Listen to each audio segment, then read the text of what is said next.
स्वागत है आप सबका फिर से एक बार ब्रेनियक एजुकेशन फिज़िक्स चैनल में। और आज हम बात करेंगे electric field intensity due to a thin infinite plane sheet की वजह से जो हमारी इलेक्ट्रिक फील्ड क्रिएट होते हैं। ठीक है, तो ये भी गॉस लॉ की एक एप्लीकेशन है। ऑलराइट, तो प्रीवियस वीडियो में हमने गॉस लॉ की सारी अधिकतर जो एप्लीकेशंस थी वो डिस्कस कर ली थी। ये एक रह गई थी, वीडियो ज़्यादा लंबी होने की वजह से मैंने सोचा इसको एक नेक्स्ट वीडियो में हम कवर करते। तो इस वीडियो में हम इसको कवर करेंगे और ये आपका जो है इम्पॉर्टेंट है, क्योंकि अगर ये आपको समझ में आ गया तो कैपेसिटर समझने में आपको ईजी जो है रहेगा। ठीक है, तो चलिए देखते हैं इसको। तो हम यहाँ ये देखते हैं कि ये जो आप ये देख रहे हो ये क्या है, एक इनफाइनाइट प्लेन शीट है। ठीक है, तो ये इनफाइनाइट प्लेन शीट और जो ये पॉजिटिव चार्ज है इस पूरे शीट पर यूनिफॉर्मली डिस्ट्रीब्यूटेड है। अब ये यूनिफॉर्मली डिस्ट्रीब्यूटेड क्या होता है, ये मैंने आपको प्रीवियस वीडियो में बता दिया था कि हर एक पार्ट पर आपको इक्वल चार्ज मिलेगा। यहाँ से इस शीट से ये कुछ डिस्टेंस दूर ये हमें एक पॉइंट यहाँ पर P मिला है, और यहाँ पर हमें इलेक्ट्रिक फील्ड जो है यहाँ पर कैलकुलेट करना है इस P पॉइंट पर। तो सेम, अब हमें एक बात तो पता है कि ये जो चार्ज यहाँ पर डिस्ट्रीब्यूटेड है, इससे जो नेट चार्ज जो नेट इलेक्ट्रिक फील्ड बनेगा किसी भी पॉइंट पे वो आउटर डायरेक्शन में होगा। इस तरह से उसकी डायरेक्शन आउटर होगी, इधर भी और इधर भी। ठीक है, ये हमारा यहाँ पर इस तरह का इलेक्ट्रिक फील्ड बनेगा। तो हमने इस P पॉइंट को लेके, जैसा कि हम गॉस लॉ में मानते हैं, हमने एक यहाँ पर एक क्लोज्ड सिलेंडरिकल लूप यहाँ पर हमने बना दिया। इसको बिल्कुल क्लोज्ड लूप यहाँ पर बना दिया, जिसमें P पॉइंट यहाँ सरफेस पर लाई करता है। अब सेम, क्योंकि इधर भी हमारा सेम ही इलेक्ट्रिक फील्ड बनेगा, तो हम ये मान लेते हैं कि इधर भी अगर सपोज़ करो कोई Q पॉइंट हो तो इलेक्ट्रिक फील्ड की वैल्यू इन दोनों के लिए आउटर डायरेक्शन में होगी। अब यहाँ हम देखते हैं ये जो इधर सेम हमने सिलेंडर इधर भी एक माना, तो यानी कि आप ये मान सकते हैं कि ये पूरा का पूरा एक ही हमने लूप यहाँ पर मान लिया, क्लोज्ड लूप, क्लोज सरफेस। और ये है हमारा क्या, Gaussian surface, Gaussian surface. Alright, तो हम यहाँ पर ये मान हमने इनको बिल्कुल कवर कर लिया। और क्योंकि इलेक्ट्रिक फील्ड की वैल्यू यहाँ पर भी आउटवर्ड है और यहाँ पर भी आउटवर्ड है, और अगर इस सरफेस पर हम देखें, इन दोनों सरफेस पर एरिया वेक्टर भी आउटवर्ड डायरेक्शन में है, तो यहाँ जो वेक्टर है यानी कि जो थीटा है वो कितना हो जाएगा, 0 डिग्री हो जाएगा इसके लिए भी, और इसके लिए भी जो थीटा है वो कितना हो जाएगा, 0 डिग्री। बट अगर हम ये जो बाहर वाला ये जो सरफेस है, ये इधर वाले सरफेस है, इसके लिए अगर हम एरिया वेक्टर देखें तो ये और इलेक्ट्रिक फील्ड के बीच में कितना एंगल है, 90 डिग्री। तो इसके लिए थीटा जब 90 डिग्री होगा तो कितना हो जाएगा, cos 90 हो जाएगा 0। तो इनके लिए हमारा नेट इलेक्ट्रिक फील्ड जो है इधर साइड 0 होगा। तो हमारा इलेक्ट्रिक फील्ड आउटर डायरेक्शन में ही यहाँ पर हमारा नेट फ्लक्स जो है होता है। इसके लिए इस सरफेस के लिए जो हमारा फ्लक्स है वो 0 होगा। ऑलराइट, तो आप सीधा एक कॉन्सेप्ट याद रखिए कि जो भी आपकी शीट हैं, चाहे वायर हैं चाहे शीट है, इनकी वजह से नेट इलेक्ट्रिक फील्ड सीधा आउटवर्ड डायरेक्शन में ही होता है। इस तरह से टेपर में कभी नहीं होता। ऑलराइट, इस तरह का ही होगा, समझे। तो ऐसी शीट की वजह से भी आउटर डायरेक्शन में ही होगा, ऊपर नीचे इधर कोई इलेक्ट्रिक फील्ड डेवलप नहीं हो रहा है। तो हमने यहाँ पर ये गॉसियन सरफेस मान लिया। तो हमारा जो नेट इलेक्ट्रिक फील्ड होगा, या सिमेट्री की वजह से जो नेट इलेक्ट्रिक फील्ड होगा,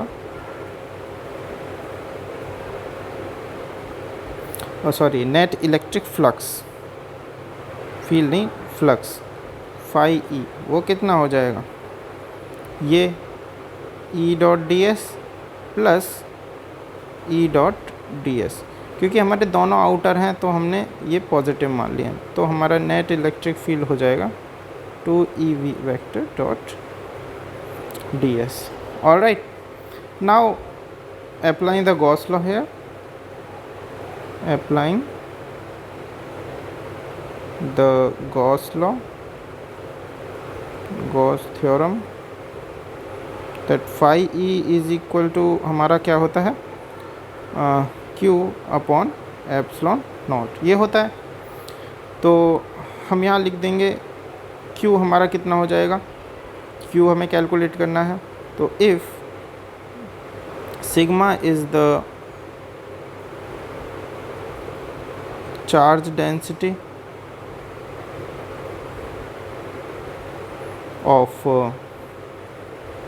शीट, ठीक है, इस शीट की जो चार्ज डेंसिटी है वो कितनी है, सिग्मा। तो हम ये लिख सकते हैं कि जो सिग्मा इज इक्वल टू होता है क्यू अपॉन एरिया होता है, यानी क्यू अपॉन एरिया ds। अब इसके केस में आप पूरा एरिया ले सकते हो, ए ले सकते हो, कोई दिक्कत नहीं है, ए ले लेंगे हम। तो यहाँ पर ये हो जाएगा Q is equal to sigma A. Alright, इतना हो जाएगा। तो इसकी वैल्यू को अगर हम यहाँ रखेंगे, क्यू की वैल्यू को सिग्मा ए, तो और यहाँ पर सिग्मा फाई ई की वैल्यू हमारे पास ये है 2e/ds। तो हम लिख सकते हैं that phi E is equal to 2e/ds, और इसका इंटीग्रेशन कर देंगे फुल सरफेस के लिए, is equal to sigma A upon epsilon naught. अब ये जो ds है फुल सरफेस के लिए ये भी a हो जाएगा, तो हम यहाँ लिख सकते हैं 2e.a is equal to sigma A upon epsilon naught, और a से a हमारा हो जाएगा कैंसिल। तो यहाँ हमें जो नेट इलेक्ट्रिक फील्ड मिलेगा वो मिलेगा हमें कितना, सिग्मा अपॉन 2 एप्सिलॉन नॉट। ये हमें यहाँ पर नेट इलेक्ट्रिक फील्ड मिलेगा। So this is the required electric field due to plane sheet, alright, ये हमारा है, होता है। अब इसके नेक्स्ट टॉपिक में हम ये मानते हैं कि अगर ये जो शीट है हमारी, इसकी जो थिकनेस है ये t हो जाए, t थिकनेस हो जाए। यहाँ पर ये जो आप देख सकते हो ये जो थिकनेस है ये कितनी है, हमने कहा t थिकनेस है। तो हमारे पास बेसिकली, और चार्ज कैसा होगा, चार्ज इस सरफेस पर भी होगा और चार्ज इस पीछे वाले सरफेस पर भी होगा। तो हम ये कह सकते हैं कि यहाँ ये दो डिफरेंट शीट की तरह वर्क करेगा। तो जो नेट E हो जाएगा हमारा, E नेट, अगर मैंने कहा ये इसका फर्स्ट सरफेस है, इधर वाला जो है ये फर्स्ट सरफेस है और ये वाला जो है ये सेकंड सरफेस है, तो हम ये लिख सकते हैं जो E नेट हो जाएगा वो E1 vector plus E2 vector, दोनों बराबर हो जाएंगे, मतलब सॉरी दोनों का सम हो जाएगा।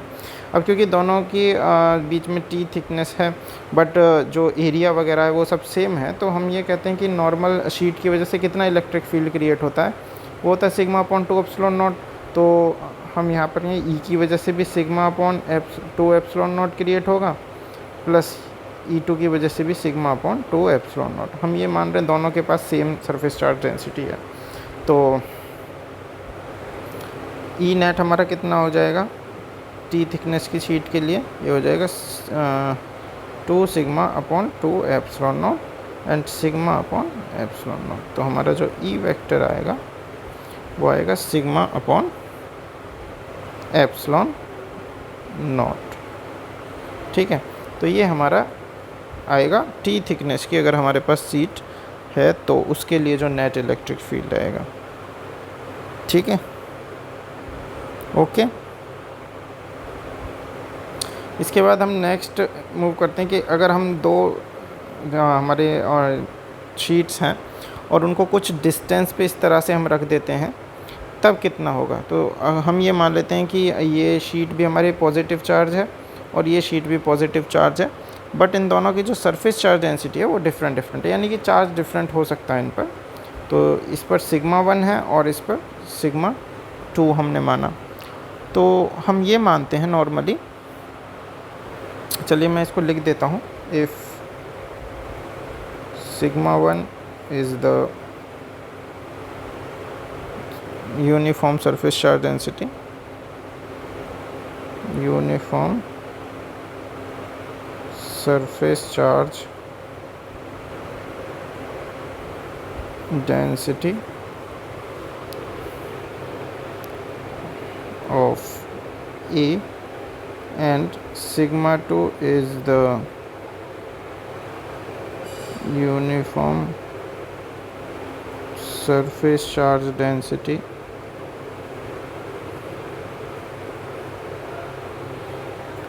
ऑफ बी, तो हम क्या कहेंगे, तो हम ये लिख सकते हैं कि जो नेट इलेक्ट्रिक फील्ड इसकी वजह से बन रहा है फर्स्ट शीट की वजह से, वो कितना हो जाएगा, sigma 1/2 epsilon not, and second की वजह से हमने कहा E2 बनेगा, तो वो हो जाएगा सिग्मा 2/2 एप्सिलॉन नॉट, हमारा ये जो हो जाएगा।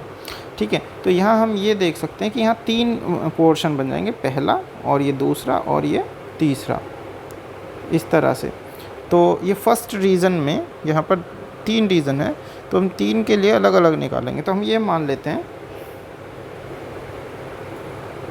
वी एज्यूम दैट सिग्मा 1 जो है वो ग्रेटर है किससे, सिग्मा 2 से, यानी इस पर चार्ज हम ज़्यादा मान सकें, किसी भी वजह से चार्ज डेंसिटी इसकी ज़्यादा है, और सिग्मा 2 0 से, यानी कि इस पर 0 नहीं है, कुछ चार्ज डेंसिटी इस पर है, तो जितनी चार्ज डेंसिटी इस पर है उससे ज़्यादा इस पर है।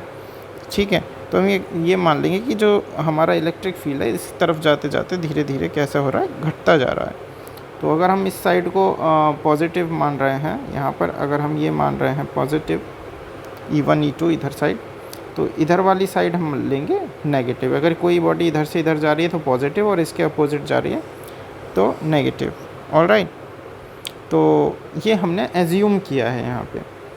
तो हम ये कहेंगे कि इधर E1 वेक्टर ये इसकी वजह से बना, और इधर भी E1 वेक्टर इसकी वजह से बना, तो ये E1 की वैल्यू इधर भी आगे तक जाएगी, इधर सेम यहाँ पर B की वजह से इधर क्या बनेगा, E2, इधर क्या बनेगा, E2 वेक्टर, और सेम इधर क्या बनेगा, E2 वेक्टर। ठीक है, नेट। तो for first reason,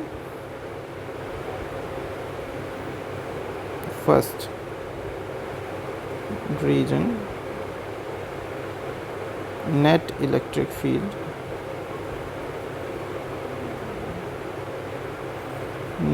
electric field हमारा जो हो जाएगा E इन फर्स्ट कितना हो जाएगा, देखिए ये E1 भी नेगेटिव हम लेंगे, इस डायरेक्शन में है, तो E1 वेक्टर माइनस E2 भी हमारा कैसा आएगा, नेगेटिव।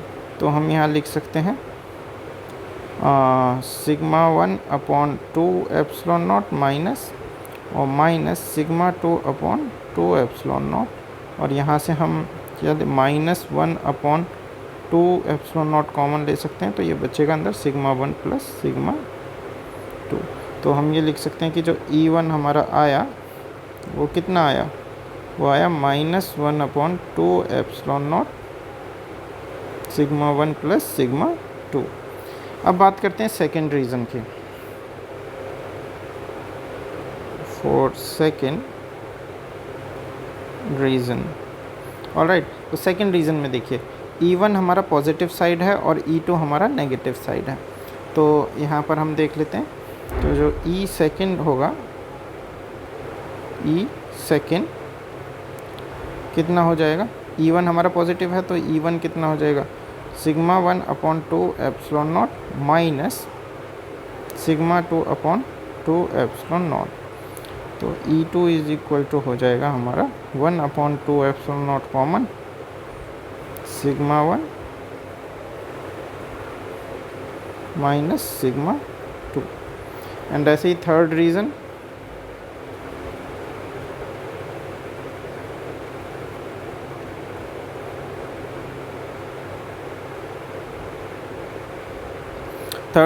हमारा हो जाएगा, देखिए दोनों हमारे पॉजिटिव साइड हैं, तो E1 प्लस E2, तो हम लिख देंगे इसके लिए E1 vector plus E2 vector. E1 की value sigma 1/2 epsilon not plus sigma 2/2 epsilon not. तो E थर्ड हो जाएगा हमारा 1/2 epsilon not common, sigma 1 plus sigma 2। Alright, तो ये हमारा नेट इलेक्ट्रिक फील्ड यहाँ डिफरेंट रीज़न में बनेंगे। ऑलराइट, अब अगर हम ये मान लें कि अगर हमारा ये जो शीट है ये नेगेटिव चार्ज है, ठीक है, अगर हम ये एज्यूम कर लें, if we assume that sheet B has negative charge, negative charge. तो यहाँ सिग्मा 2 और मतलब सेम चार्ज डेंसिटी मान लें, negative charge of same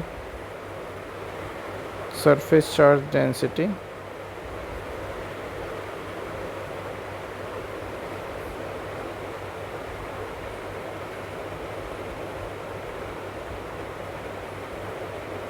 like sheet A. यानी कि अगर हम ये मान लें कि जो बी है शीट, इस पर भी सिग्मा है चार्ज, यानी कि नेगेटिव चार्ज है, और इसकी डेंसिटी सिग्मा है, और फर्स्ट की भी सिग्मा है, बट उस पर पॉजिटिव है ए इस पर, और बी पर नेगेटिव है। इसका मतलब क्या हो जाएगा, सिग्मा जो है सरफेस चार्ज डेंसिटी किसकी हो जाएगी,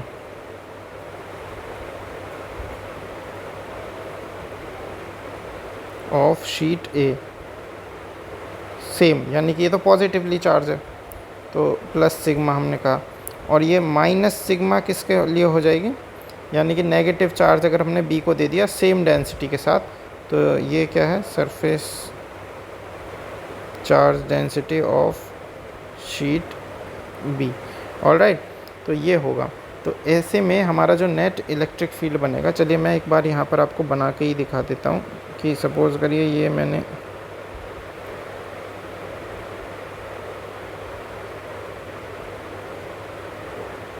ये मेरा पॉजिटिव शीट है, पॉजिटिव चार्ज इस पर मैंने जो है डिस्ट्रीब्यूट किया, और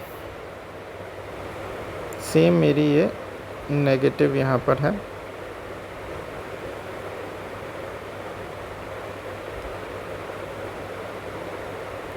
यहाँ पर बस इस पर मैंने क्या कर दिया, इस पर नेगेटिव चार्ज दे दिया है यहाँ। ऑलराइट, यहाँ नेगेटिव है तो इस पर हमारा प्लस सिग्मा है और इस पर हमारा माइनस सिग्मा है। तो यहाँ पर जो फर्स्ट, सेकंड और थर्ड रीज़न यहाँ पर जो बन रहे हैं, जिसमें जो नेट इलेक्ट्रिक फील्ड होगा, देखिए E1 में कितना है, -1/2 epsilon not sigma 1 plus sigma 2। तो फॉर फर्स्ट रीज़न कितना हो जाएगा, -1/2 epsilon not sigma 1 plus sigma 2। अब यहाँ पर आप अगर प्लस सिग्मा और माइनस सिग्मा रखेंगे तो ये हो जाएगा प्लस सिग्मा माइनस सिग्मा, रख देंगे सिग्मा 1 और सिग्मा 2 की वैल्यू को, तो ये क्या हो जाएगा, E1 हमारा आ जाएगा 0। सेम फॉर सेकेंड रीज़न,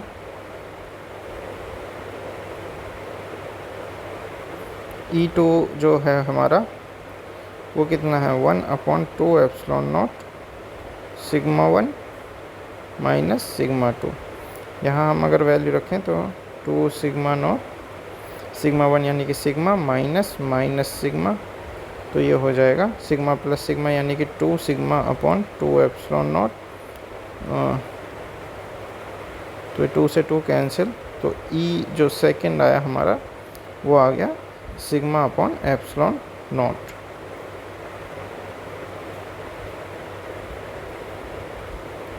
ऐसे ही थर्ड रीज़न,